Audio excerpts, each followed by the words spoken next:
Hey, what is up guys, it is Mike here, and today I'm going to be showing you the top 10 Game of Thrones mods in Skyrim. This idea was suggested by YouTube user Julio Pedro Gasparetto Viglo. So yeah, thanks for the suggestion, man. So up at number 10 we have the Khaleesi Companion mod. This mod was inspired by Emilia Clarke's face on the Game of Thrones TV show. And she's an essential NPC and you can also marry her. Also, she has 100% fire resistance since she is a Targaryen, and that means she has dragon blood. You will find her in Markarth inside the Silver Blood Inn, and there you can talk to her and ask her to follow you.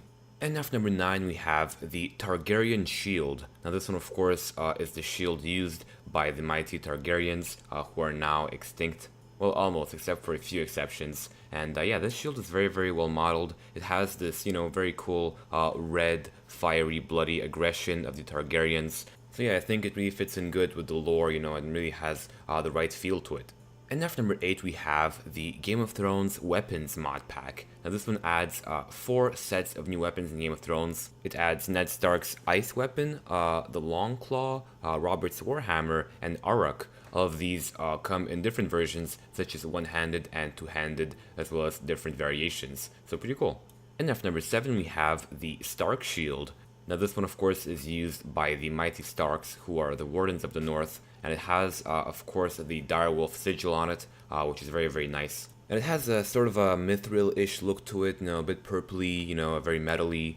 And what's cool is that the engravings have an actual geometry to them, rather than just being paintings on the shield, so yeah, very nice. And after number 6 we have Feralis the direwolf mount. Now this one is the biggest mount I've ever seen in Skyrim. It is gigantic, and if you watch the TV show you might be thinking, wait a minute, isn't this way bigger than the actual direwolves in the series? Well, as a matter of fact, no, because in the books they actually are way bigger than they're portrayed in the series due to visual effects limitations. And after number 5 we have Ygritte. Now this is an actually fully modeled version of Rose Leslie's Ygritte representation in the show. Now to install this mod you do need to have the Dragonborn DLC installed first of all, and also you will find her in the Windpeak Inn in Dawnstar. And after number 4 we have the Baratheon armor set mod. Now this one of course is the armor wielded by Robert Baratheon, who is the king of Westeros. Now it does come in both a male and female version. In this case you can see this is the female version, but of course the male version would be more, let's say, lore friendly. So yeah, this is a really cool piece for all of you Baratheon fans out there. And after number 3 we have the Game of Thrones Followers mod. Now this one of course adds a bunch of followers from Game of Thrones to Skyrim. Now this mod doesn't add any additional dialogue to the game, and it mostly uses generic Skyrim assets as clothing and for the actual character models, but it does add some custom assets to the game, which is pretty cool.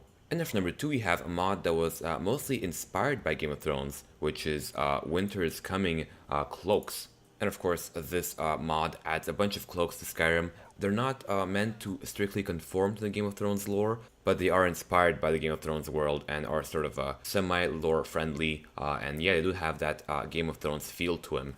So yeah, they're really cool. There's actually a bunch of them, and they're all very high quality. So yeah, big props to the creator.